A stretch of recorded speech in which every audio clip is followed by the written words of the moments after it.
거룩하신 하나님 아버지, 오늘도 수요일 오전 이 시간을 기억하게 하시고 또 이 자리에 함께 모여 주의 말씀 듣게 하신 것 감사합니다.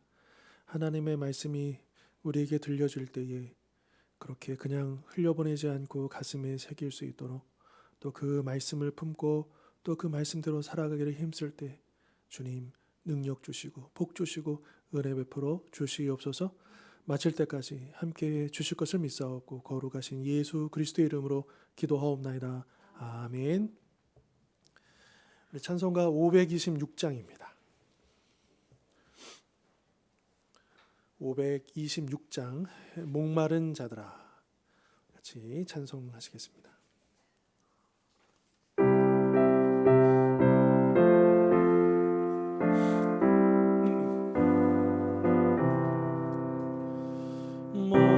목마른 자들아 다 이리 오라. 이곳에 좋은 샘 흐르도다. 힘쓰고 애씀이 없을지라도 이 샘에 오면 다 마시겠네. 이 샘에 솟는 물 강같이 흘러 온 천하 만국에 다 통하네. 빈군하기 전에 분별이 없이 다 와서 쉬고 또 마시겠네. 생명수 샘물을 마신 자마다 목 다시 마르지 아니하고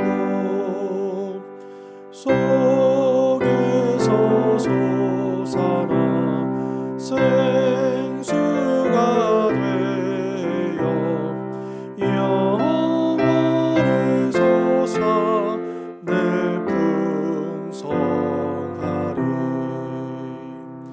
이 샘의 이름은 생명의 샘물, 저수정빛같이 늘 맑도다. 어린 양 보좌가 근원이 되어 생명수 샘이 늘 그치 않네. 아멘. 우리 이어서 527장 어서 돌아오 계속해서 찬송하시겠습니다.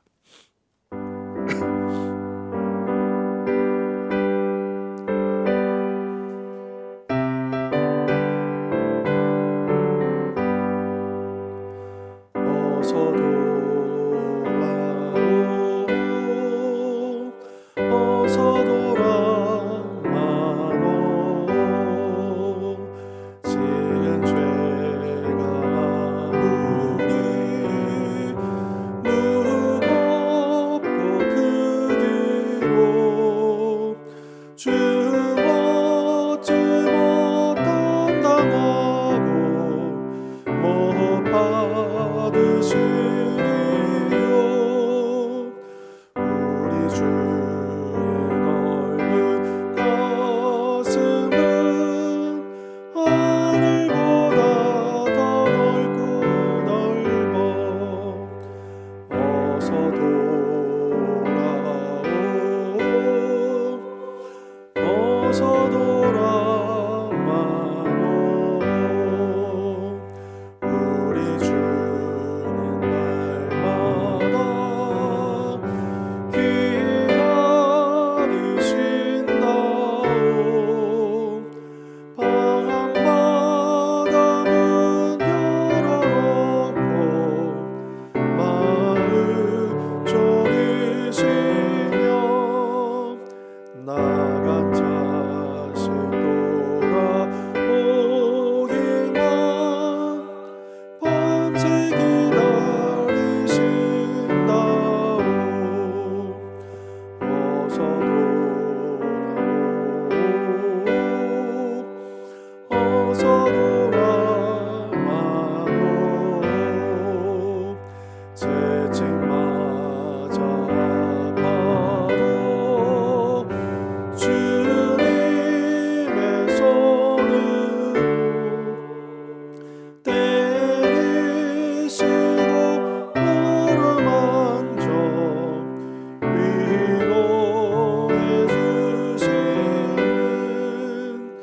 함께 나눌 말씀 사도행전 10장입니다.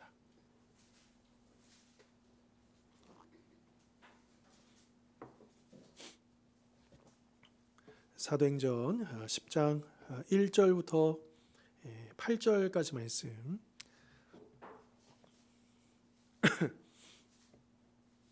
(1절로) (8절까지) 말씀 이제 한 절씩 교독하시겠습니다. 가이사랴에 고넬료라 하는 사람이 있으니 이달리아 부데라 하는 군대의 백부장이라.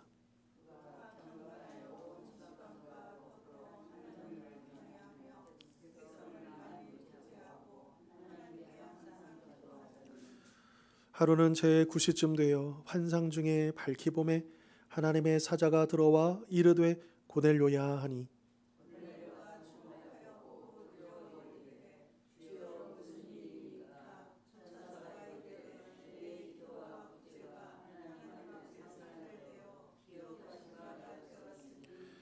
내가 지금 사람들을 요바에 보내어 베드로라 하는 시몬을 청하라.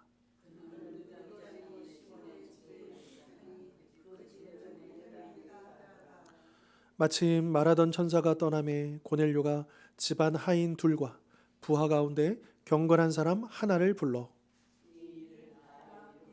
요바로 보내니라. 아멘. 자, 우리가 방금 읽은 이 말씀은 이제 우리가 잘 알고 있는 내용이죠. 이 이방인 고넬료가 이제 환상을 보고 이제 베드로에게 사람들을 보내서 베드로를 초청하고, 그래서 이제 베드로가 이 이방인 이 가족들에게 복음을 전하게 되는 그런 이제 내용으로 이 10장이 이어져 있습니다. 그러니까 오늘 본문의 주제는 이런 거예요. 이 사도행전에서 분명히 이제 1장에서 예수님께서 말씀하셨던 것처럼 이 복음이 예루살렘에서 시작해서 유대 지역, 여기까지는 이제 유대인들 중심이잖아요. 그런데 이제 이 유대인의 장벽을 넘어서 이제 사마리아, 그리고 이제 땅끝이라고 표현된 것은 이제 이 당시 이제 로마 제국에 속해 있는 모든 땅들을 이야기하는 거겠죠. 그러니까 이 당시의 사람들의 세계관 속에서는 어디 이렇게 우리 오늘날 우리가 알고 있는 것처럼 지구가 둥글어 가지고 이제 다 통한다라는 개념이 없고, 이 당시의 사람들은 그냥 땅이 이렇게 지구가 평평하다고 생각을 했어요. 그러니까 그 지구 땅 끝이 있는 거죠. 그러니까 땅 끝에 가면 이제 낭떠러지처럼 떨어질 거다. 이렇게 평평한, 그래서 둥그런 우주의 평평한 세상, 이런 세계관이었기 때문에 이 당시 사람들 분명히 땅의 끝이 있을 것이다. 그런데 이 사람들이 생각하시는 땅 끝은 어디냐면 로마가 다스리는 땅 끝인 거죠. 이제 그런 세상, 그런 세계관 속에서 이제 그 장벽을 넘어서 복음이 전해지는 과정 가운데 이 사도행전 10장의 내용이 굉장히 중요하다. 물론 이제 이 11장, 12장, 이제 13장 넘어가면서 이제 그 사울이 등장하잖아요. 바울이 이제 그 사울이 안디옥 교회를 중심으로 해서 이제 본격적인 그 땅끝까지 복음 전도하는데, 그 전에 우리 앞전에 봤던 그 빌립이 에티오피아 그 이방인에게 복음을 전했던 장면이나, 또 오늘 본문에 이 고넬료 그 로마 사람들에게 복음을 전했던 이 장면들이 그냥 우연히 탁탁 나온 게 아니고 바로 이 땅끝까지 복음이 전해지는 그 과정 가운데 이게 굉장히 중요한 어떤 그 뭐라 그럴까요? 그 밑바탕을 깔고 있다라고 해야 될까요? 이제 그를 미리 보여주는 어떤 그런 사건이다라고 하는 겁니다. 자, 오늘 이 내용의 이 서론 부분을 제가 한번 읽어드릴게요. 복음은 세상 사람들을 갈라놓는 경계들을 반대하며 그것들을 허뭅니다. 신약의 저자들은 교회가 복음을 중심으로 연합해 그 벽을 부수는 일을 하지 못할 때마다 힘써 교회에 맞섰습니다. 베드로는 교회를 형제의 연합으로 부르는 것이 중요하다는 것을 배웠지만, 연합을 향한 그의 여정은 성령님이 한 이방인의 마음을 예비하신 후에야 시작되었습니다. 하나님은 치우침이 없으시며 구원은 모든 민족, 모든 언어, 모든 나라의 사람들에게 전해질 것입니다. 자, 복음의 특징이 뭐냐 하면 성령님께서 임하셔서 복음이 그 확장되는 과정 가운데 장벽을 허문다는 거예요. 그러니까 이렇게도 표현할 수 있는 거죠. 교회의 문턱이 어떻게 되는 거예요? 낮아지는 거죠. 왜냐하면 이 당시에 유대인들, 회당, 유대교는 문턱이 굉장히 높았거든요. 아무나 받아주지 않아요. 들어오는 게 쉽지가 않아요. 그리고 오직 자기들만 하나님의 백성이고 자기들만 구원받은 사람들이고, 그리고 다른 이방 사람들은 이제 개처럼 여겼잖아요.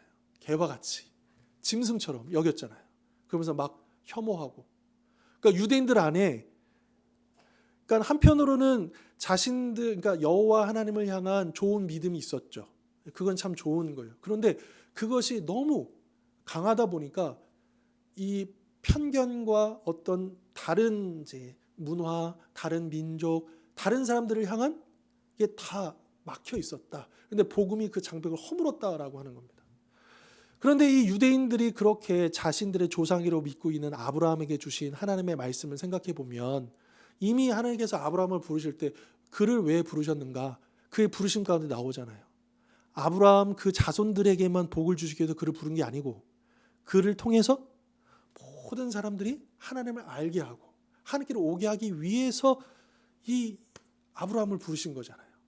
그러니까 유대인들은 그 생각을 이제 막혀 있는 거죠. 깨닫지 못했던 거죠.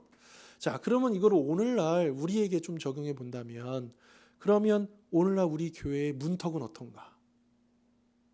이 복음의 정신에 입각해서 누구라도 환영하는 그 교회의 모습인가? 아니면 어느새 우리 교회도 어떤, 이게 굉장히 뭐라 그럴까요?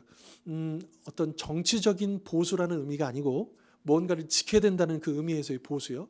그런 보수적인 입장에 매워가지고 어떤 이 세상에서 벌어지고 있는 어떤 사건들이나 흐름들 혹은 또 거기에 속해 있던 사람들에 대해서 과연 교회는 문을 활짝 열고 그들과 대화하거나 또 그들을 환영하거나 그들을 받아들이는 그런 유연한 그런 모습을 보여주고 있는가? 아니면 굉장히 딱딱하게 그렇게 보여주고 있는가? 그러니까 이 교재에 이제 그런 이제 예화가 하나 나와요. 어떤 내용이냐면 물론 미국에 있는 경우겠죠. 이제 미국 교재를 번역한 이 책이니까요.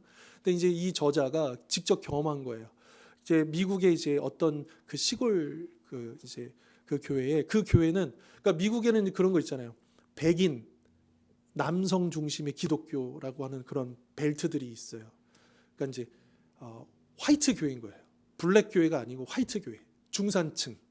벌써 이미지가 오죠. 그러니까 그 교회의 구성원들은 대부분 다 거의 다 백인들이고 중산층이고 어떤 그런 나름대로의 그 문화와 어떤 그거를 가지고 있는데, 거기에 이제 어떠한 사역자가 이제 청소년부를 담당하면서 그 바로 옆 동네, 가난한 동네에 있는 이 청소년들을 10대들을 이제 만나고 초대를 하면서 그 교회 변화가 일어나는 거예요.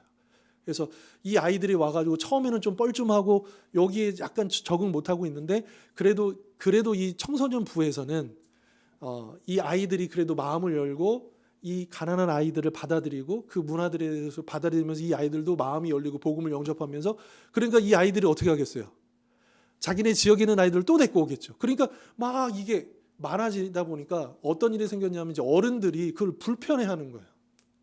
뭐 복장부터 시작해서, 그러니까 그런 거 있잖아요. 이 아이들이 행하는 행동이나 뭐 이런 게 이 어른들이 봤을 때는 우리 굉장히 교양 있고 굉장히 젠틀하고 뭐 이런 거에 갑자기 얘네들이 들어오는데 점점 많아지면서 교회가 뭔가 막 이러면서 이제 보이지 않는 갈등이 생기고, 그러면서 그 중간에서 이것을 중재하기 위한 그 사역자가 해임이 되고, 그러면서 이 아이들은 자연스럽게 가난한 지역에서 왔던 아이들은 이제 안 나오고, 그러면서 이제 이 교회 그 주차장에 이런 데는 뭐 이 가난한 아이들이 뭐 이렇게 행동했던 그거에 대해서 뭐 이제 뭐 스케이트보드를 타고 막 주차장에 놀고 막 이랬나 봐요. 그러니까 스케이트보드 금지 이런 팻말이 것이.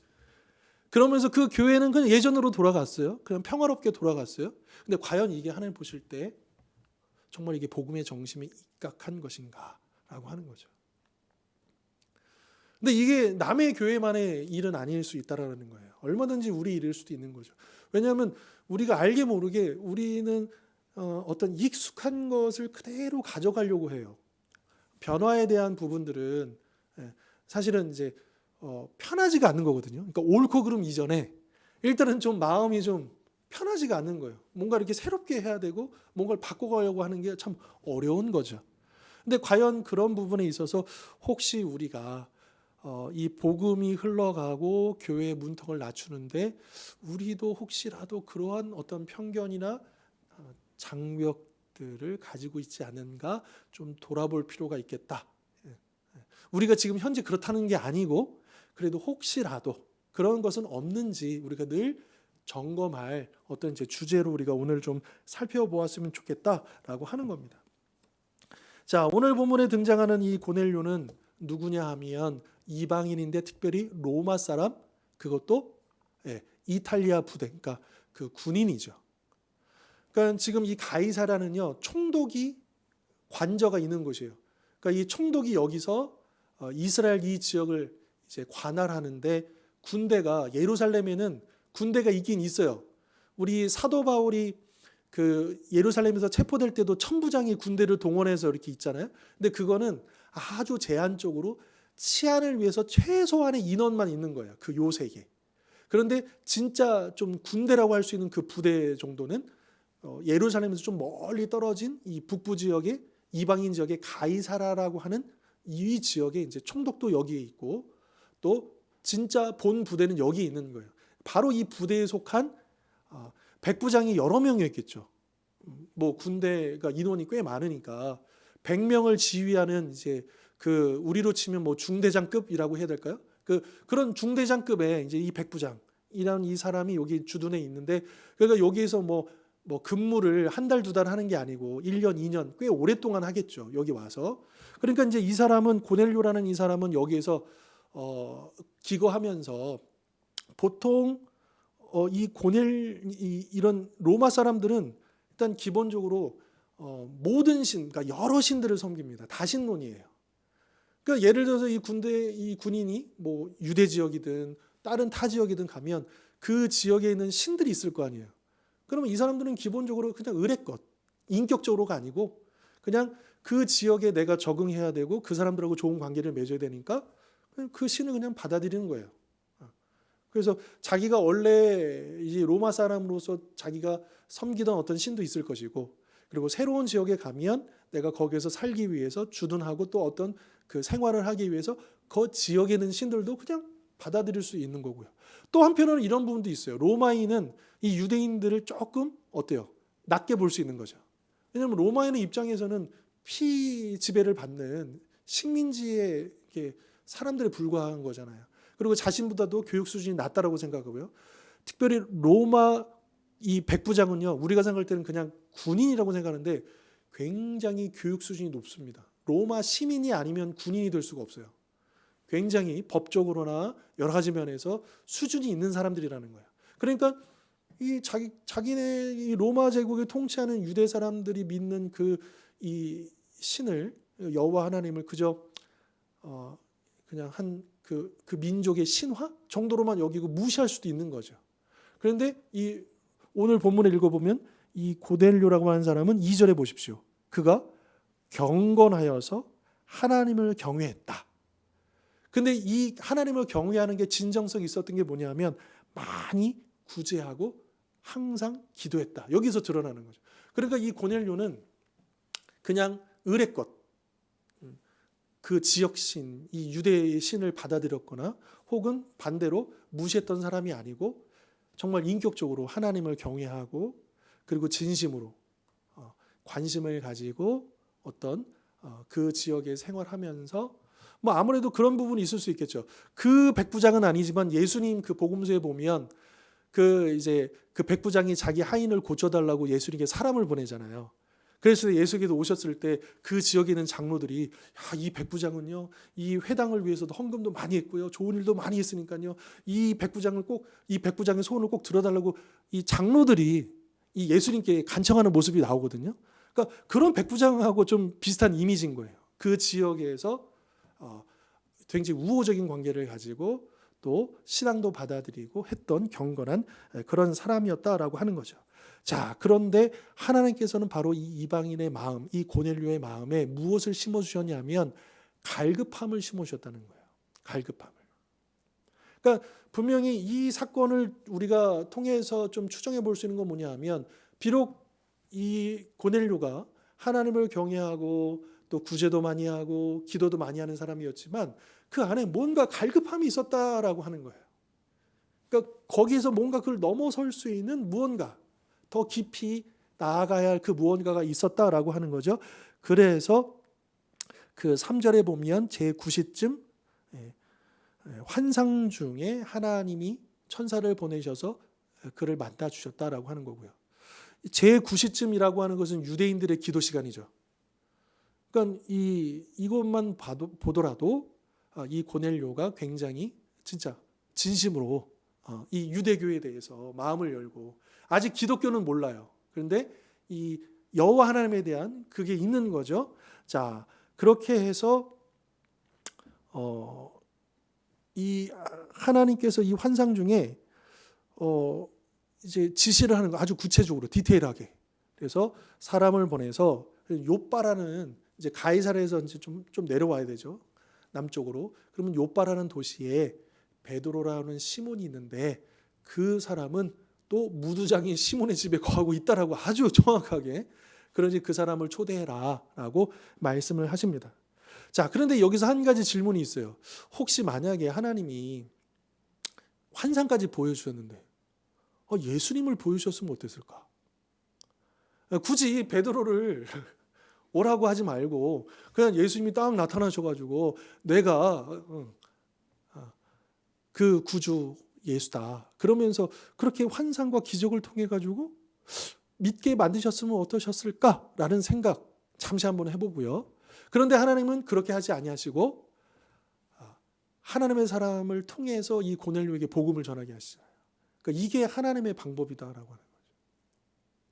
그러니까 하나님께서 이 한 영혼, 그리고 이 한 영혼을 통해서 많은 일들을 하실 것인데, 이 고넬료로 하여금 예수님을 믿게 하는 과정 속에서 환상을 보여주셨지만 그 환상에 예수님이 직접 나오시지 아니하고 이 베드로를 초청하게 하셔서 이 베드로를 통해서 복음을 듣게 하시는 이유가 무엇일까, 우리가 또 생각해 볼 필요가 있을 것 같고요. 자, 이 내용들을 보면 여러분, 우리 주변에도 교회를 지금 다니고 있지 않지만, 또 하나님을 구체적으로 잘 모르지만, 예수님을 잘 모르지만 이렇게 마음이 갈급한 사람들이 있을 수가 있다라고 하는 거예요. 우리 주변에, 우리 가까운, 또 우리가 아직 만나진 않았지만 어떤 만나게 될. 그 지난주에 어떤 이제 자매 한 명이 왔다 갔잖아요. 그날 이제 오후에 왔어요, 교회에. 이제 저랑 통화가 돼가지고, 그래서 이제 와서 좀 차 나누면서 이야기를 좀 나누자 해서 제가 이제 오라고 해서 이제 왔더라고요. 그래서 얘기를 나눠 보니까 이제 한 30대 중반 이제 자매고, 제 직감이 틀리지 않았어요. 그날 딱 봤는데 표정이라는 거, 말투를 보니까 이제 마음의 병이 있는 자매인 거예요. 한 10년 동안, 지금 10년째 이제 그 정신과 약을 먹고 있고 치료를 받고 있고, 이제 일반 이제 생활하기가 참 어려운 거죠. 그리고 그래서 이제 장애 등급을 받아서 이제 그런 이제 간단한 일들을 하고 있는. 그런데 굉장히 불안해하고, 또 뭐 그 자매 이야기가 100% 진실이 아니냐는 더 검증을 해봐야 되겠지만, 그 자매가 이야기한 얘기를 토대로 보면 참 불쌍하더라고요. 5살 때, 자기 여동생 3살 때 이제 부모님 이혼하시고, 그래서 이제 할머니, 이제 할아버지 집에 보내줘서 할머니랑 이제 같이 지금까지 살고 있는데 참 형편도 어렵고, 그리고 이제 할머니 돌아가시면 굉장히 이제 난감한 거죠. 그리고 이제 그 친척들하고도 관계가 좀 어려운 것 같아요. 상처도 많이 받고. 그러니까 이 자매가 마음의 병도 있으니까 늘 불안하고, 자기가 뭔가를 해보고 싶은데 자기가 따라주지 않으니까 도움도 필요하고, 여러 가지 이제 그런.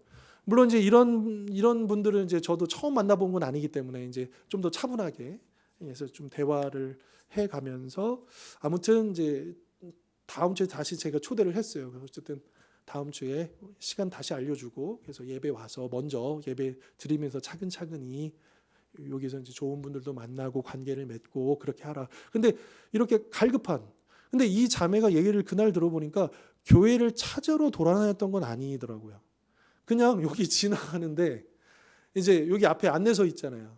예. 그리고 이제 지난주에 이제 청광 집사님 이제 일찍 오셔가지고 저 대신 이제 저랑 이제 봤던 처치하고 이제 계셨는데, 청광 집사님을 만났는데 이제 교회 이거 배너도 있고 청광 집사님 왜 교회라고 하니까 그냥 올라온 거예요. 뭐 자기가 이제 예배 드릴 곳 없나 해서 그런 게 아니고, 하다 이렇게 올라와서 이렇게 근데 잠깐 앉았다 갔잖아요. 근데 본인 말로는 여기 와서 딱 앉아서 잠깐 기도했는데 너무 마음이 평안했대요. 그 불안했던 마음들이 확 사라지고, 그래서 그랬는지 이제 저한테 전화를 한 거였거든요. 그래서 다시 제가 교회에 오라고 했는데, 그러니까 이런 식으로 이렇게 전혀 알지 못했지만 갑자기 만났던 사람들 중에서도 또 우리가 이미 알고 있지만, 그런데 그 사람들 가운데서도 우리가 알지 못하는 그런 영적인 갈급함을 갖고 있는 사람들이 있을 수 있다는 거죠. 하나님이 그들의 마음에 그런 갈급함을 심어주신다는 거예요. 찾게 하신다는 거예요. 그러니까 우리는 누구를 만나게 될지, 또 내가 알고 있는 사람들의 가운데 누가 그런 상황에 있을지 알지 못하지만, 그러나 우리가 기도하면서 준비되어 있다면 이 베드로가 불려갔던 것처럼 하나님께서 우리를 그렇게 사용해 주시지 않겠냐라고 하는 거죠.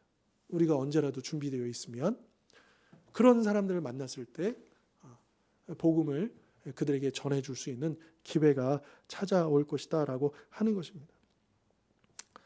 그러니까 분명히 이 고넬료는 되게 선한 사람이고 도덕적인 사람이잖아요. 좋은 일도 많이 하고. 근데 영적으로는 갈급해요. 그런 사람들이 있다니까요. 되게 멀쩡하게 잘 살고 있는 것 같은데 그 마음은 공허한 사람들이 있을 수 있어요. 그리고 제가 방금 얘기했던 이 자매처럼 어떤 이제 육체적인 질병, 또 마음의 질병, 여러 가지 그렇게 상처와 아픔과 고통으로 또 무언가 도움이 필요한 사람들이 분명히 있을 수 있겠다라고 하는 겁니다. 자, 고넬료가 그렇게 경건했지만, 그런데 더 놀라운 것은 그것만으로는 부족했고 그에게는 이 복음을 전해줄 교회가 필요했다.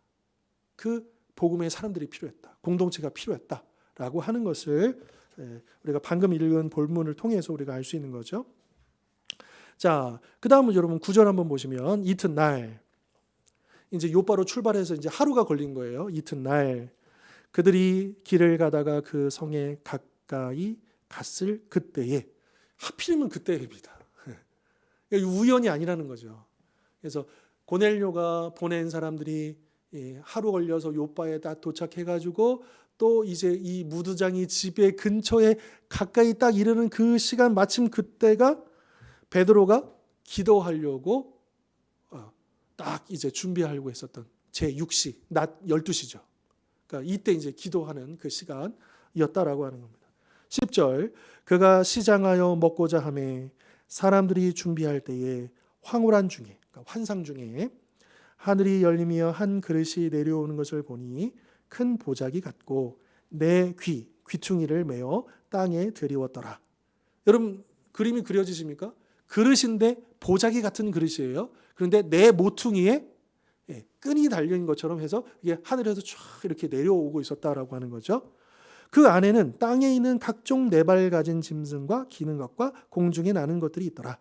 또 소리가 있으되 베드로야 일어나 잡아 먹어라 하거늘 베드로가 이르되 주여 그럴 수 없나이다. 속되고 깨끗하지 아니한 것을 내가 결코 먹지 아니하였나이다 한데, 또 두 번째 소리가 있으되 하나님께서 깨끗하게 하신 것을 내가 속되다 하지 말라 하더라. 이런 일이 3번 있은 후에 그 그릇이 곧 하늘로 올려져 가니라. 자, 지금 이제 베드로의 시점으로 와서 그 아까 읽었던 본문은 이제 이 고넬료의 시점이었고, 요번에는 이제 베드로의 시점에서, 그러면 베드로도 이제 환상을 본 거잖아요. 그런데 베드로가 본 환상은 하늘에서 어떤 그릇이 내려왔는데 그 그릇 안에는 유대인들이 절대로 가까이 할 수도 없고 먹을 수도 없고, 유대인들은 그 음식 정결법이 굉장히 중요하잖아요. 뭐는 먹고 뭐는 먹지 말고, 뭐 비늘 있는 거 없는 거 다 구별해야 되잖아요. 그런데 하나님께서 베드로는 정통 유대인으로서 한 번도 먹을 생각도 해보지 않았고, 먹는다는 것은 그냥 이거는 그냥 먹기 싫은 거 끔찍한 거 먹는 수준이 아니고, 이거는 뭐라 그럴까요? 하나님께, 자기 가족에게, 자기 민족에 죄를 짓는 일처럼 여겨지는 거예요. 그러니까 그거를 먹으라고 말씀하시는 거죠. 그러니까 참 이게 베드로에게 있어서는 이게 맞는 거예요. 제가 절대로 이거는 있을 수가 없는 일입니다. 먹을 수가 없습니다. 그럴 수 없습니다. 이렇게 이야기한 거예요. 결코 먹지 않겠습니다. 이렇게 얘기할 정도. 여러분, 하나님이 명령하셨는데요. 베드로가 저 절대 그렇게 못합니다. 이 얘기하는 그만큼 이게 되게 유대인들에게는 뼛속 깊이 되게 중요했던 부분이라는 거죠. 지금도 보면 이제 유대인들, 또 유대인들하고는 좀 다른 이제 그런 거지만, 그 아랍 무슬림들도 아무런 음식 함부로 먹지 않잖아요. 할랄이라고 들어보셨죠? 예. 그러니까 그 할랄이라는 방식을 통해서만 이제 그 된 고기를 먹잖아요. 돼지고기는 아예 못 먹고 다른 고기들도 그냥 도축한 거는 못 먹어요. 할랄의 방식을 통해서만 된 거를 먹을 수 있는 거죠. 그래서 여러분 그 미군 그 전투식량을 보면 미군은 다 섞여 있잖아요. 모든 민족이. 아시아계도 있고 라틴계도 있고 근데 거기는 무슬림계도 많이 있거든요. 그래서 미군 전투식량이 아예 할랄용 전투식량이 따로 있어요. 그들을 위해서. 그 정도로 그러니까 못 먹어요. 큰일 나는 거죠. 굶으면 굶었지 안 먹어요. 그걸. 그러니까 오늘날에도 이 정도 지켰는데 이 당시에는 오죽했겠습니까? 엄청나게 엄격하게 그렇게 지켰다라고 하는 거죠. 자, 그런데 여기서 우리가 좀 주목해 볼 거는 내 모퉁이에 이렇게 그릇이 내려왔다는 거잖아요. 그러니까 분명히 어떤 사각형 모양이었을 거예요. 근데 내 모퉁이가 의미하는 게 뭐겠느냐? 동서남북 사방을 얘기하는 거고 이 동서남북 사방이라고 하는 것은 뭐냐? 전 세계에 있는 모든. 그러니까 이 동서남북 사방을 가리키는 이 그릇 안에 있는 그 모든 것들. 이 모든 것들에 대해서 하나님이 뭐라고 하셨냐면 하나님이 깨끗하게 하신 것을 너가 속되다고 하지 말라. 그러니까 너의 그 민족의 전통과 관습으로 하나님이 깨끗하고 하는 이방의 모든 것들을 속되다고 부정한 것이라고 그렇게 편견을 갖지 말라. 선입관을 갖지 말라. 정죄하지 말라. 이렇게 하나님이 명령하고 있다라고 하는 거예요. 그리고 이게 3번 있었다 그랬잖아요. 16절에 보면. 그러니까 여러분 성경의 3번은 어떤 의미입니까? 이 3번 반복한다는 것은 그만큼 중요하다는 거예요. 이거는 좀 별로 중요한 내용 아니지만 우리나라도 어때요? 한 번만 안 해요. 승부를. 3세판이나 해서. 그러니까 이게 우리 안에 그 기저에 깔려 있는 거예요. 그러니까 어떤 일에는 3번이라고 하는 것은 그만큼 이건 중요한 일인 거예요. 그러니까 성경에서도 당연히 이 반복되어지는 일들은 그렇게 중요하게 다가오고 있다라고 하는 거고요. 그러니까 베드로가 보았던 이 환상이라고 하는 것은 무언가 엄청난 계기를 만들어주는 거죠. 교회로 하여금. 그 당시에는 여전히 부분적으로 이방인들, 그 사마리아 사람들 정도? 그리고 개별적으로 이방인들에게 복음이 이렇게 전해졌는지는 모르겠지만 이 시점을 당시로 해서는 아직 본격적으로 복음이 이방인들에게 전해지지 못할 때죠. 여전히 교회는 유대인 중심의 사고방식을 그대로 고수하고 있었었는데 이거는 사람 스스로가 이걸 깨트릴 수가 없으니까 하나님께서 특별하게 간섭하셔가지고 이 예루살렘 교회를 대표하는 베드로에게 그 환상을 보여주셨다. 그리고 이것을 전환점으로 해서 이제 이 복음이 이제 곧 나오게 될 안디옥 교회 중심의 이방인 선교가 아주 본격적으로 펼쳐질 수 있는 그러니까 어떤 그 신학적인 근거가 마련되는 사건인 거예요. 이 사건을 통해서 나중에 베드로가 비난을 또 받습니다. 그런데 베드로가 당당하게 이야기하는 거예요. 하나님께서 이렇게 인도하셨는데 우리가 어떻게 그럴 수 있느냐. 더군다나 우리 나중에 보겠지만 이 고넬료 사람들에게 가서 복음을 전하니까 성령이 임하시잖아요. 그러면서 더 이상 이거는 완전히 확인도장 찍으신 거예요. 이게 하나님 뜻이다. 이방인들에게도 똑같은 성령을 부어주시고 이방인들도 예수님을 믿게 하시는 것이 하나님 뜻이다라고 하는 걸 분명하게 이 예루살렘 교회에 보여주신 것이죠. 그러니까 그걸 완전히 편견을 깨트리시는 그런 사건으로 여겨진다라고 하는 겁니다. 그러니까 지금까지 이스라엘이다, 하나님의 백성이다라고 하는 것을 구별하는 방법은 뭐냐면 뭘 먹고 안 먹고 어떤 이런 유대인들이 뭐 할례를 받고 안 받고 이런 거였다면 이제는 이 사건을 통해서 하나님께서 분명히 말씀하신 건 뭐냐면 이제는 하나님의 백성이 이 세상과 구별되는 유일한 거는 뭐냐? 예수님을 믿었느냐 안 믿느냐. 이게 중요한 거지. 그 예수 믿는 사람들이 갖고 있었던 어떤 전통들, 특별히 유대인들이 강요했다. 그러니까 여러분 바울 서신을 보십시오. 그 이방인 교회에 예루살렘에 왔다 하는 사람들이 와서 뭘 가르칩니까? 할례를 받아야 된다. 이 유대교의 율법을 지켜야 된다. 이거를 강조하잖아요. 그러니까 바울이 그것 때문에 막 싸우잖아요. 그러니까 이게 굉장히 이것으로 분명히 문은 열렸어요. 그럼에도 불구하고 여전히 이 편견을 완전히 무너뜨리는 데까지는 시간이 굉장히 많이 걸리게 됐다는, 이 변화하기가 상당히 쉬운 게 아니다라고 하는 거죠. 뭐 다른 예이지만 여러분, 이 예배당에 지금 이 신디사이저가 들어와 있잖아요. 드럼도 있잖아요. 100년 전에 한국 교회에 이게 가능했을까요? 절대로요. 말도 안 되는 일이죠. 어떻게 이런 물건들이, 거룩한 예배당이 기타 치는 것도 안 됐어요. 기타 치는 것도 교회에서는 어때요? 아주 엄숙하고 경건한 예배당에 어떻게 여기 와가지고 기타를 쳐? 박수를 쳐? 안 돼요. 그러니까 우리는 이게 지금 이게 너무 당연한 거잖아요. 근데 불과 100년도 안 되는 그 시점으로 되돌아가 보면요, 교회 안에서 그게 받아들일 수 없는 일이었거든요. 근데 이게 서서히 시간이 흘러가면서 어떤 계기가 마련되고 또 이것이 하나님의 찬양의 거룩한 도구로 인식이 되면서 이제는 어떻습니까? 드럼 갖다 놓는다고 해서 누가 뭘 한 사람이 있습니까? 요즘에? 그런 거 없죠. 그러니까 그런 거와 또 비슷한 면이 있다라고 하는 거고요. 자, 아무튼 이 교회가 세상과 구별되는 유일한 것은 뭐냐? 예수님을 믿느냐 안 믿느냐. 그러니까 예수를 믿기만 하면 인종도 성별도 또 문화도 아무런 문제가 될 수가 없다라고 하는 거죠. 그래서 베드로는 이 사건을 통해서, 베드로는 그랬을 거예요. 비록 예수는 믿지 않지만 믿지 않는 그 유대인들이 자기랑 가깝다라고 생각했을 거예요. 그런데 이 사건을 통해서 그가 깨달은 건 뭐냐면, 예수님을 믿는 이방인, 이 고넬료가 나랑 더 가까운 사람이구나, 이거를 깨달았을 거라는 거죠. 마찬가지로 오늘 우리 주변에 있는 예수님을 믿지 않는 친척, 가까운 이웃들보다도 우리랑 더 가까운 사람들은 누구냐?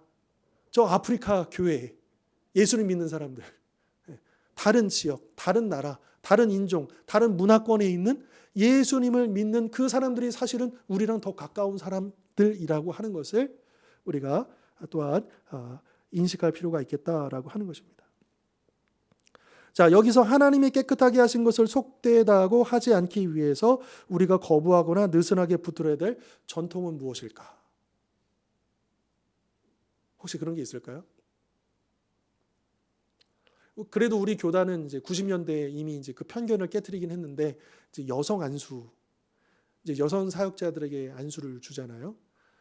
그런데도 우리 교단에서 여성 안수를 허용하긴 하지만 여전히 여성 사역자에 대한 편견이 남아 있거든요. 오히려 목사 안수를 받으면 오히려 전도사, 그러니까 여성분들의 경우에는 전도사일 경우보다 목사 안수를 받을 때 갈 수 있는 사역지가 더 줄어든다는 거예요. 아이러니하게. 그러니까 여성 사역자들을 이제 전도사로 구하는 교회들이 상대적으로 더 많다는 거죠. 이 여성 목회자를 구하는 경우는 쉽지 않다. 그런 편견이 여전히 남아 있으면 벌써 90년대 통과된 건데요. 근데 지금도요, 그 이제 보수 교단들 합동측이라든지 또 침례 교단이나 이런 데서는 여성 안수 절대로 불가합니다. 절대로. 이번 초기 때도 보니까 합동측에서 여성 사역자들 뭐 여하고 그 신대원 하시는 분들 사역자들 와가지고 막 또 이렇게 청원하고 했는데 택도 없어요. 네, 그러니까 강도사 그거는 주는데, 자격은 주는데 설교할 수 있는, 그런데 안수 절대 안 된다는 거예요. 그게 성경적이라고 얘기하는 거죠. 근데 저는 좀 이해할 수가 없어요, 그게. 네.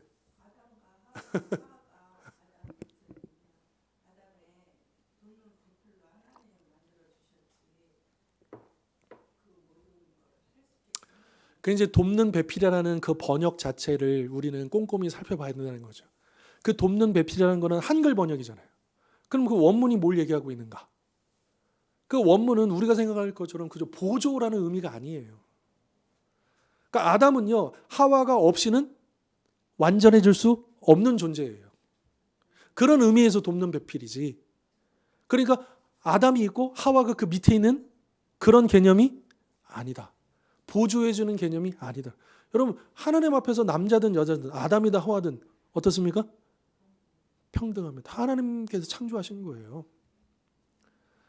제가 생각할 때는 이건 저만의 생각이 아닙니다. 한국 교회에 그런 것들이 받아들이지 않는 편견의 이유는요. 성경적이라기보다는 제가 볼 땐 그건 궁색해요. 성경적이 아니고요. 유교적이에요. 우리나라에. 네. 네. 그러니까 그 우리나라에 들어와 있는 교단들 중에서는 이제 우리 통합교단은 그래도 중도적인 이제 그럼에도 보수적인 게 많지만 중도적인 교단이에요. 근데 진보적인 교단까지는 다 열려 있죠. 근데 이제 보수적인 교단들은 절대 안 돼요, 그게. 근데 왜 안 되냐? 제가 봤을 때는 제가 아무리 성경을 원문을 보고 그분들이 왜 여성 안수가 안 되느냐는 성경 신학적인 근거를 제가 아무리 들어보고 그걸 봐도 이거는 성경적이라기보다는 유교적이어서 그런 거 아닌가? 네, 제 생각엔 그래요. 어떤 그게 더 뿌리 깊지 않는가라는 생각이고요. 물론 이제 그게 이제 뭐 지금 우리에게 지금 되게 중요한 화두는 아니고요. 그럼 여러분 이거 어떤가? 저도 이런 설문지를 받아본 적이 있는데 목회자들에게 그런 설문지 이제 제가 이제 체크하면서 그 항목 중 이런 게 있었어요. 요즘 반려동물 많이 키우잖아요. 굉장히 많이 키우잖아요. 네. 그런데 이제 그런 걸 물어본 거야. 만약에 이 이제 성도님들 중에서도 이 반려동물하고 같이 예배를 드리고 싶은 거예요.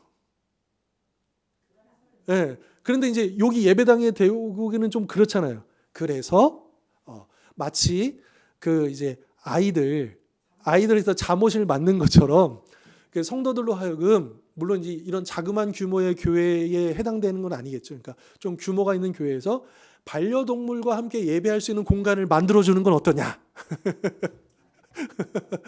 아마 지금 제가 느낄 때 지금 굳이 그렇게까지 이제 지금 이렇게. 근데 여러분 이게요. 우리가 생각할 때는 나의 기준, 나의 경험에서는 이렇게 될 수 있잖아요. 근데 이걸 굉장히 심각하게 여기는 교인이 있을 수가 있어요. 물론 그렇다고 해서 우리가 다 거기에 맞춰야 되는 건 아니죠. 네. 우리는 이 말씀의 기준에 의해서 이렇게 가야 되는데 그런데 참 그런 일들이 굉장히 많아요. 자기 반려동물이 이제 죽었어요. 목사님 초대해서 기도해 달라 그래요. 해줘야 돼요, 안 해줘야 돼요? 그러면 그분이 실족해서 교회 떠나면요.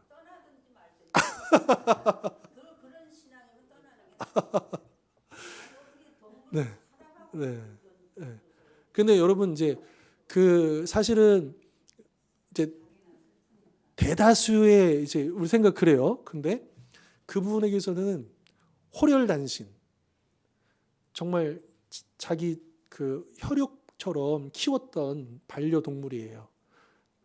이제 가족도 없고 신체도 호혈단신이 있는데 그래서 이제 이 강아지를 키워서 이렇게 이제 막 했는데 교감하고 했는데 되게 슬플 거 아니에요. 허전하고.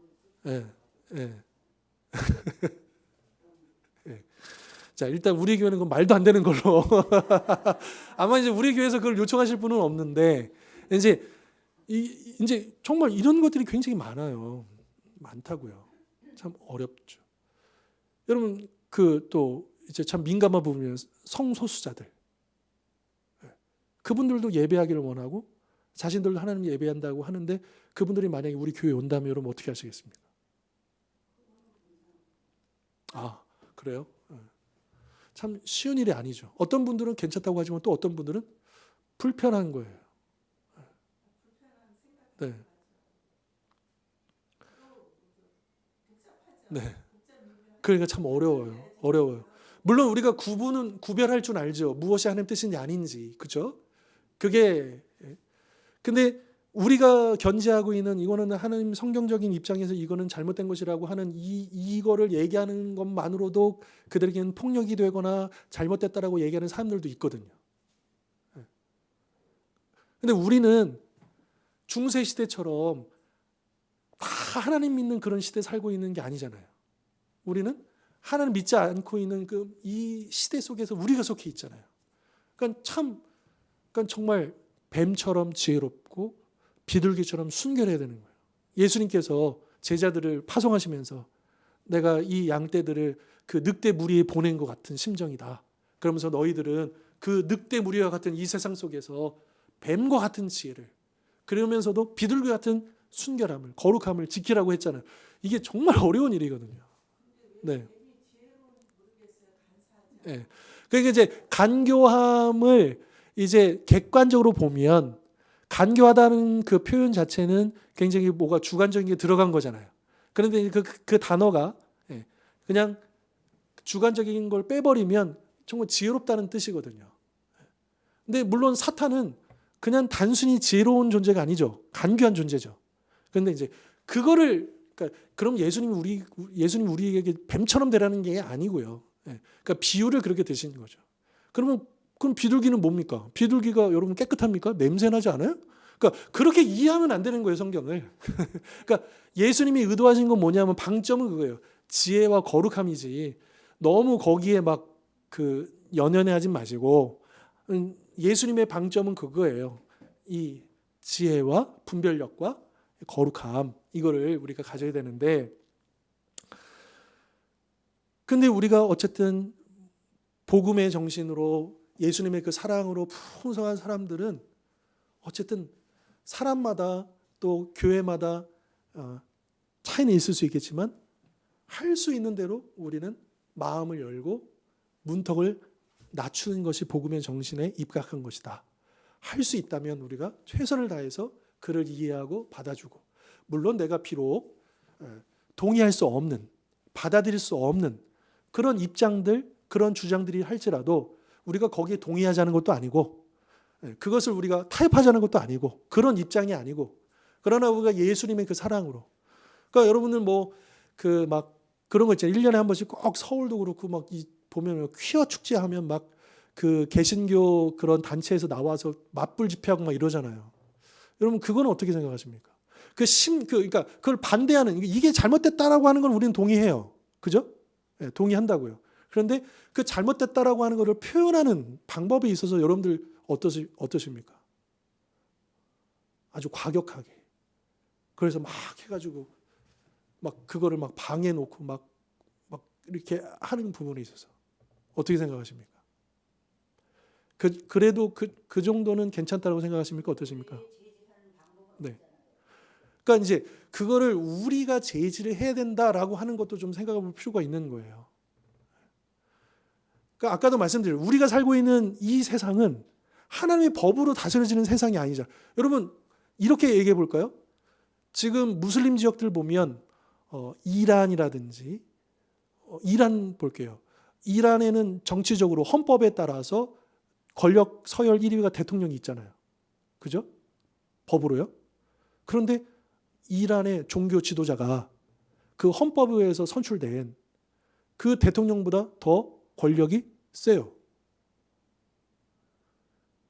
그러면서 더 과격하게 들어가면 아프가니스탄이라든지 이런 데는 일반 헌법 다 필요 없어요. 뭘로 다스리냐면 그 코란에 그대로, 오리지널 그대로. 그래서 여성들을 다 핍박하고 인권을 다 유린하고 그렇게 하거든요. 여러분 어떻게 생각하십니까? 그러니까 지금 우리가 살고 있는 이 세상은 그런 세상이 아니잖아요. 이게 좋다 안 좋다를 떠나가지고. 그런데 그 사람들은 그렇게 그거를 물리적으로 폭력을 하면서 그 여성들 학교 다 못 나가게 만들어버리고, 그거 여러분 영상 보신 적 없어요? 아프가니스탄에 보면 막 책지 들고 막 때리는 거? 이란에서도 뭐 이거 쓰고 안 다니면 막 때리는 거 보신 종교 경찰이 있어요. 그래서 그 코란에 따라서 제대로 복장 안 갖추고 안 하면 바로 그 자리에서 체포해 가버려요. 그래서 이란에서 한번 그것 때문에 그 체포에 당했다가 그 여성 한 분이 죽었잖아요. 그래서 막 난리가 났었죠. 여러분 그런 논리랑 마찬가지인 거예요. 지금 저 사람들은 지금 하나님의 법에서 저렇게 악한 일을 저지르는데 우리가 어떻게든 제지를 해야 되는데 그래요. 그러니까 저게 죄라고 하는 것을 우리가 분명히 인지하고 우리가 선포하고 하는 것까지는 당연한 거죠. 그런데 그 방법이요. 그 방법이 그런 방법이라고 한다면 그게 과연, 그럼 여러분 예수님 앞에 가늠하다 붙잡혀온 그 여인을 향해서 예수님이 어떻게 하셨습니까? 예수님께서 어떤 방법을 사용하셨습니까? 예. 과연 그런 방법을 예수님께서 원하셨을까요? 원하실까요? 그건 참 어려운 부분이에요. 예. 예. 네. 네. 어떤 게 견줄 수가 없다는 거예요? 네, 네, 네. 간음하고 하고요. 여러분 성경에요. 제일 많이 나오는 죄가 뭔지 아십니까? 거짓말이에요. 네. 그런데 우리 이렇게 생각해요. 아, 거짓말하고 동성애하고, 동성애는 이만큼 무거운 죄고 거짓말은 그냥 일반 죄고, 하나님 보실 때 어느 죄가 더 무거울까요? 성경에 제일 많이 나오는, 하나님께서 제일 싫어하시는 죄. 그러면 교회가요, 피 튀기게 동성애자를 향해 가지고 잘못됐다고 하는 거 좋아요. 근데 거짓말하고 사기치고 편법 치는 그런 거를 왜 침묵합니까? 네.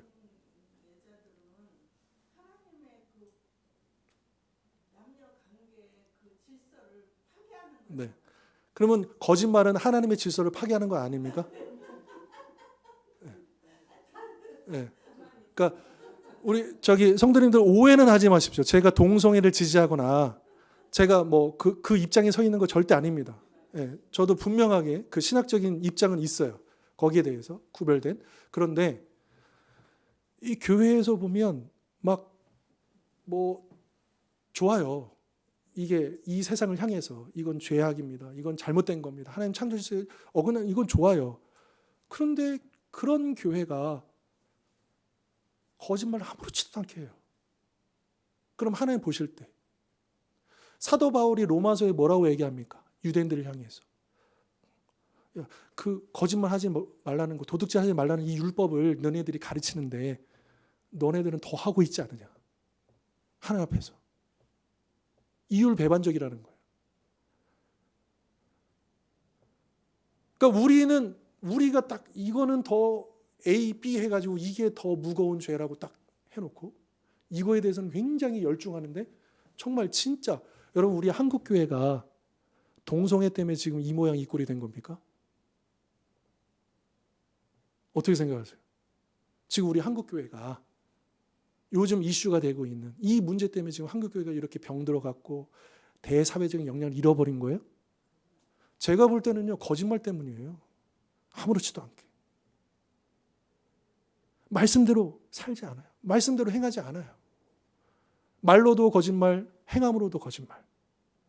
한국 교회가 스스로 그 거짓말로 무너지고 있어요. 권위를 잃어버리고 있어요. 진짜 한국 교회의 진짜 문제, 한국 교회를 병들게 만들고 고쳐야 될 부분에 대해서는 침묵해요. 왜요? 자기도 거기 하고 있으니까. 그런데 소수, 우리 대부분 저를 포함해서 우리는 이걸 관련 없죠. 그러니까 쉬워요, 정지하기가. 그런데 우리 다 하고 있는 이 부분에 대해서는 말 못해요.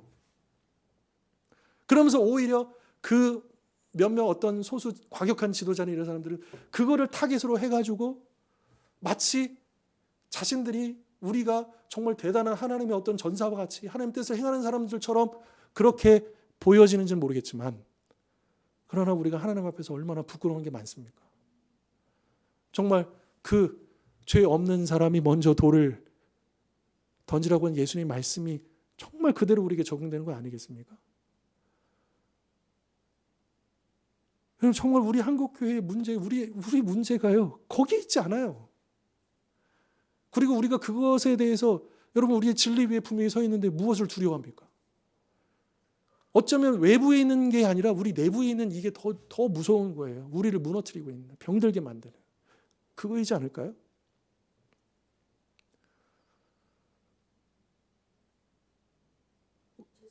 아니 말씀하십시오. 괜찮습니다.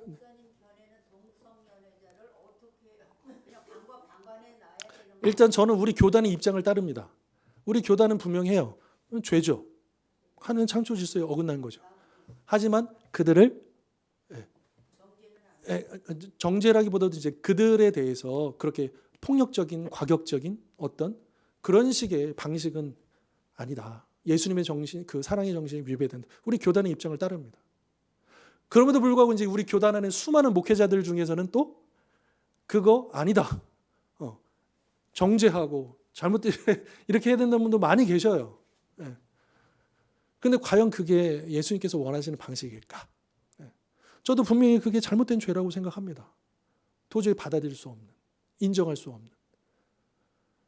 그런데 만약에 여러분 우리 자녀라고 생각해 보십시다. 어떻게 하실래요? 호적에서 파실래요? 어떻게 해야 될까요? 포기하실래요? 버리실래요? 그럴 수 없잖아요. 이 우리 자녀고 저 사람들하고 예수님께서 그렇게 보실까요? 통일한 천하보다 귀한 한 영혼들이고 불쌍한 영혼들이고 그렇잖아요. 결국에는 우리에게 주어진 사명이 뭡니까? 그들을 변화시켜서 주님 품으로 인도해야 되잖아요. 그런 사명을 맡은 우리가 과연 그들을 어떻게 대해야 되겠느냐? 정말 지혜와 거룩함이 필요한 거죠. 어려운 일입니다. 사실은요.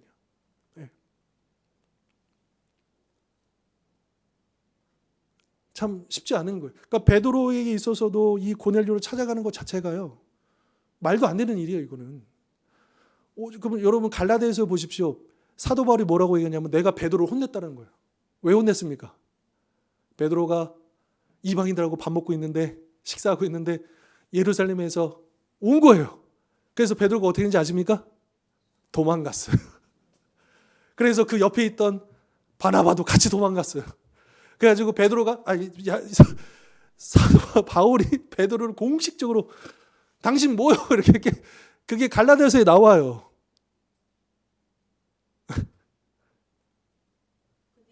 네.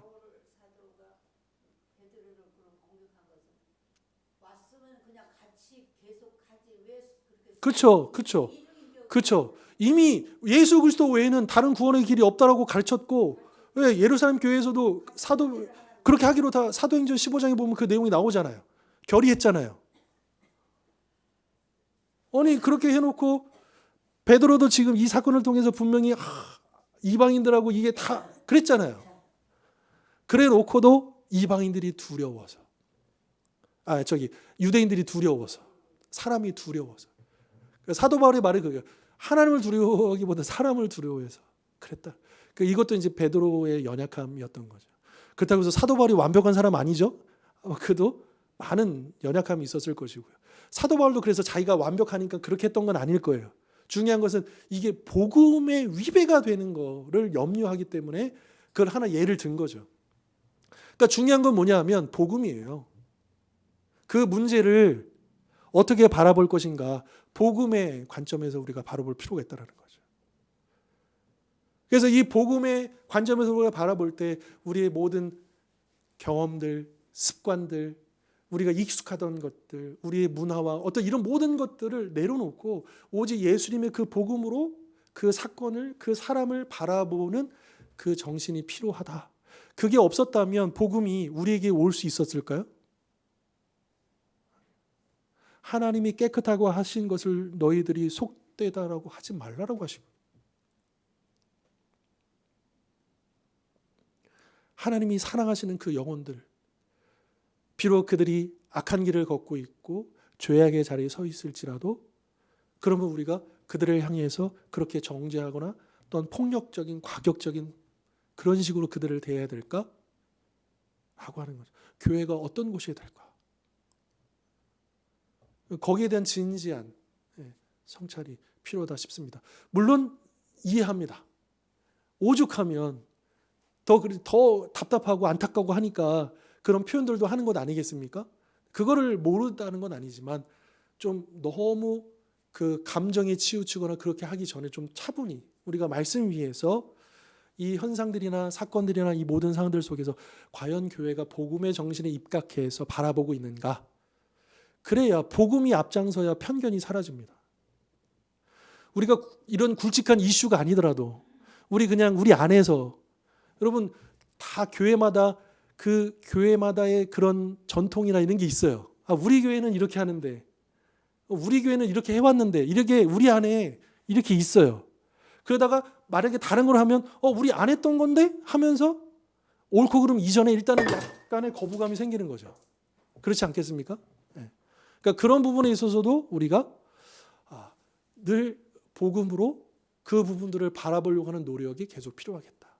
사실 오늘 주제는 좀 불편한 주제일 수 있어요. 네, 좀 어려운 주제일 수 있고요. 그리고 제가 이거를 우리 성도님들에게 그러니까 지금 당장 고치십시오. 우리 잘못됐습니다. 이런 차원에서 말씀드리는 게 아니에요. 근데 우리가 늘 기억하고 놓치면 안 되는, 우리도 모르는 가운데 이 아무리 그 어떤, 여러분 우리가 그 에베소 교회가 요한계시록에서 7교회 가운데 첫 번째 교회였잖아요. 그랬을 때 예수님의 책망이 뭐였습니까? 책망이 너희가 첫 사랑을 버렸다는 거예요. 사랑을 잃어버려. 에베소 교회는요, 사도 바울이 엄청난 사역을 했던 교회죠. 디모데가 후임이었어요. 그 다음에 베드로가 거기서 사역을 했어요.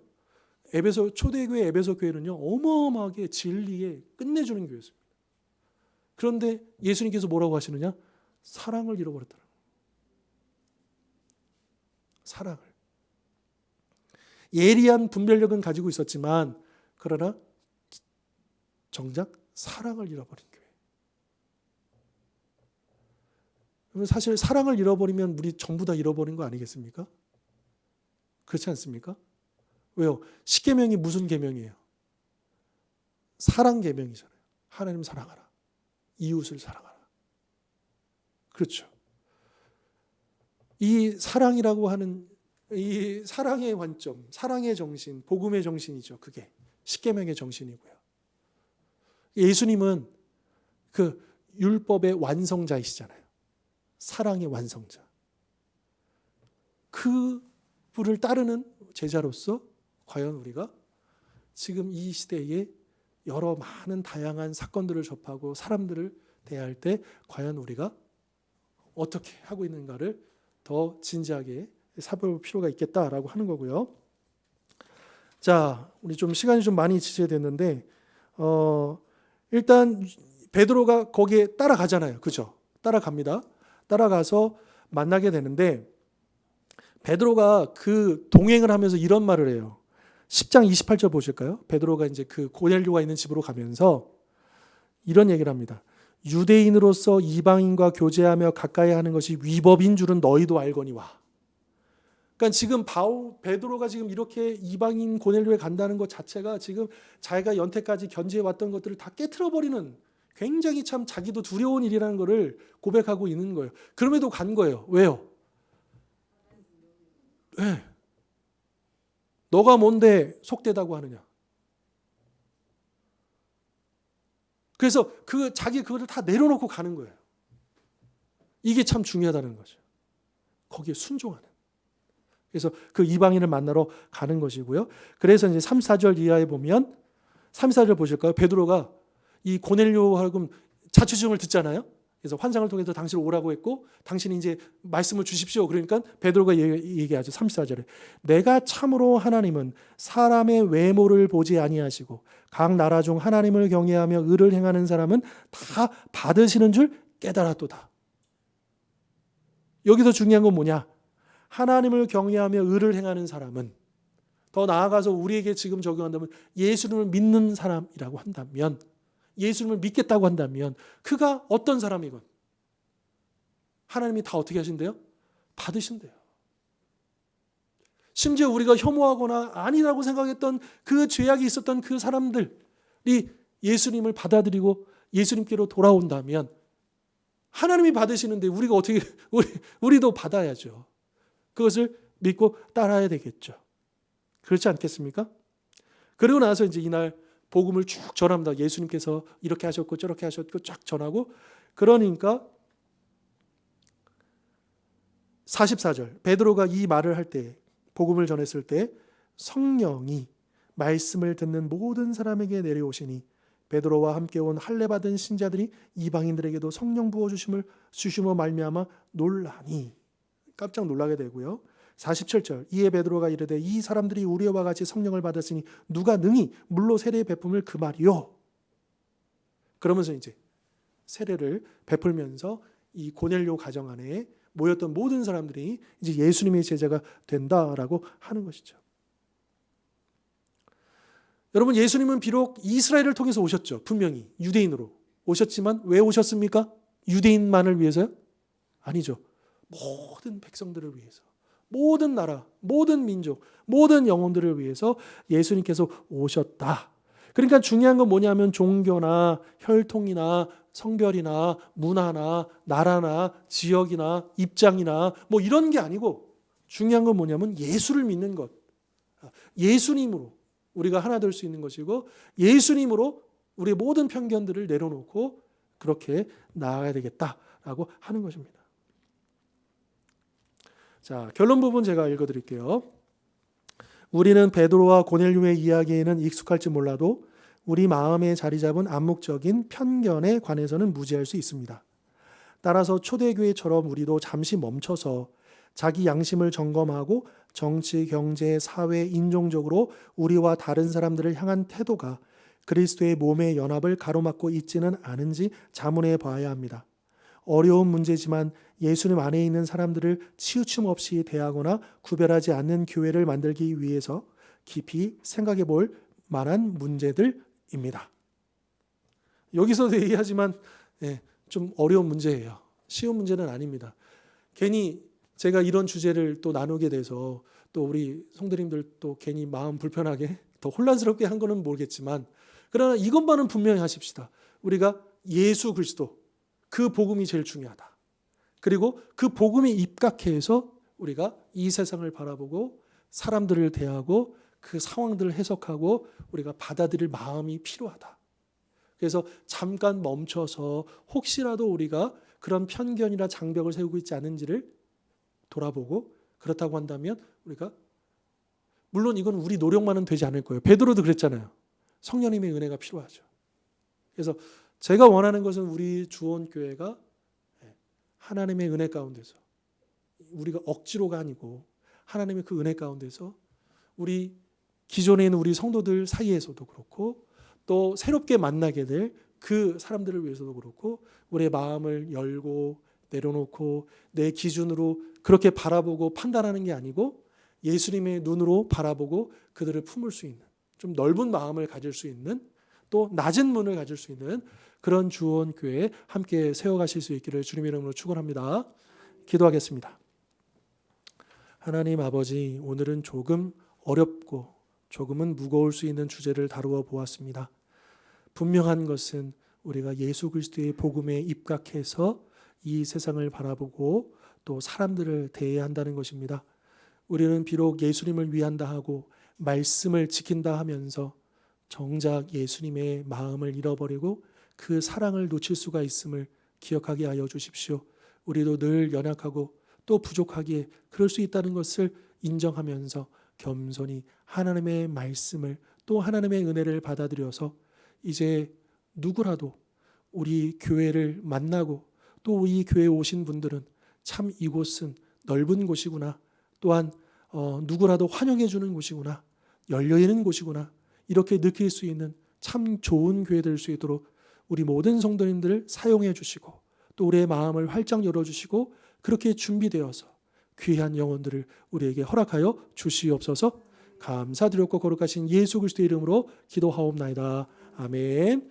이제는 우리 주 예수 그리스도의 십자가의 은혜와 하나님 아버지의 영원하신 사랑과 보혜사 성령님의 하나되게 하심의 역사가 이 시간 주신 말씀처럼 예수 그리스도의 복음으로 이 세상을 바라보고 누구라도 환영하며 예수 믿는 자들과 함께 또 하나님 나라를 꿈꾸며 나아가기를 힘쓰는 우리 모든 하나님의 백성들 될 수 있도록 주여 우리의 마음을 모아주시고 역사하여 주시옵소서. 이제는 하나님의 영원하신 사랑과 예수 그리스도의 십자가의 은혜와 성령님의 그 보혜사의 그 능력의 역사가 하나님 말씀대로 마음을 활짝 열고 또 주님의 사랑으로 이 세상을 사랑하며 섬기기를 결단하는 우리 모든 하나님의 백성들 머리 위에 영원토록 함께하옵시기를 간절히 축원하옵나이다. 아멘.